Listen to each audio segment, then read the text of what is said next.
Med najbolj aktivnimi sekcijami zbornice Osrednje slovenske regije je zagotovo sekcija SUVI, ki redno vsaj enkrat na mesec pripravlja tematiko za zajtrke strokovnjakom, in tokrat so povabili strokovnjaka, ki se ukvarja s prav posebnim segmentom, in sicer varovanjem poslovnih skrivnosti.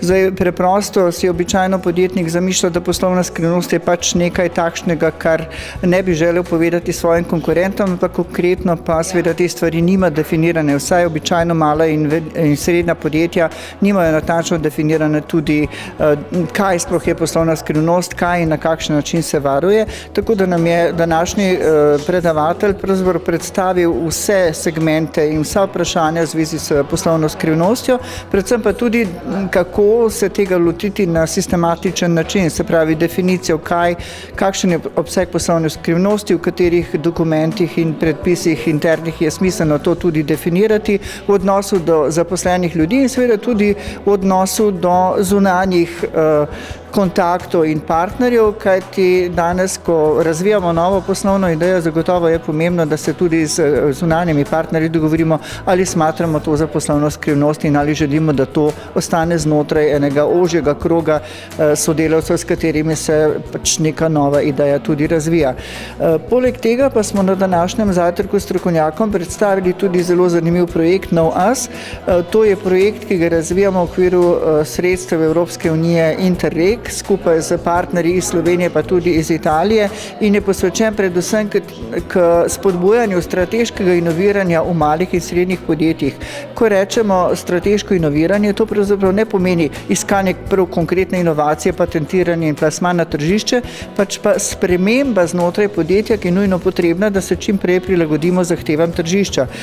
Imamo pri nas v Sloveniji pač zaradi same strukture gospodarstva velik problem, da je velik delež, več kot 90% mikropodjetij v situaciji, da si tudi niti kadrovsko, niti sicer ne more zamisliti sprememb in vlaganja v neko novo storitev ali nov izdelek.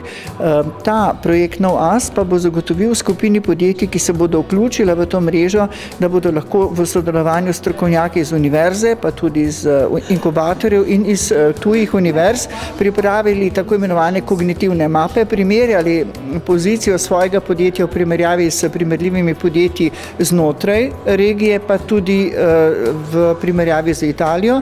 To bo en zanimiv podatek, ki ga bo podjetnik lahko uporabil pri svojem načrtovanju razvoja, hkrati pa tudi pričakujemo, da bodo ta podjetja lahko svojo novo idejo s pomočjo teh strokovnjakov in projekta NowUs predstavila in razširila na evropsko tržišče. To je pa pravzaprav tudi namen NowUsa, povezati znanje, univerzitetno znanje, podporno okolje, združenja in predvsem podjetja, ki iščejo nove produkte, nove storitve in morajo seveda v zvezi s tem razviti tudi svoje nove poslovne modele.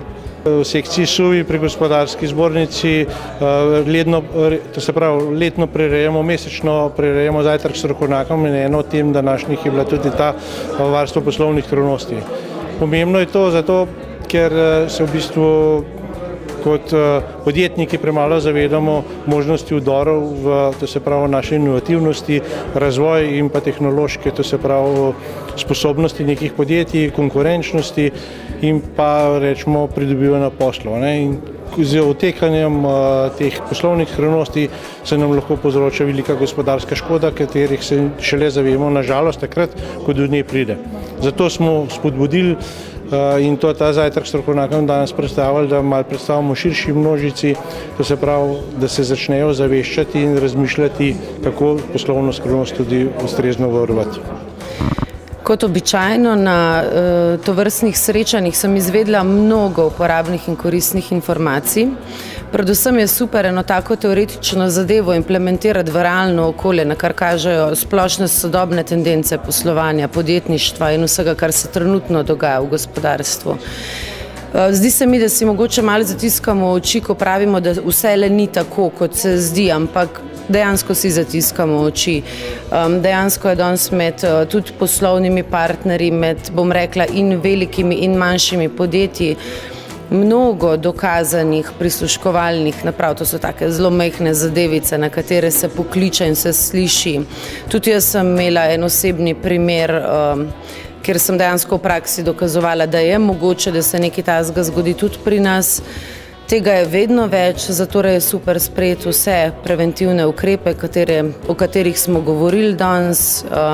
Absolutno je preventiva boljša kot kurativa. Kurativa je pri nas še vedno sodni sistem in kar velja na sodišču, je še vedno zelo na trhlih temeljih. Tako da absolutno dobrodošla zadeva, izjemne informacije, ki so zelo potrebne. Skratka, super, hvala lepa.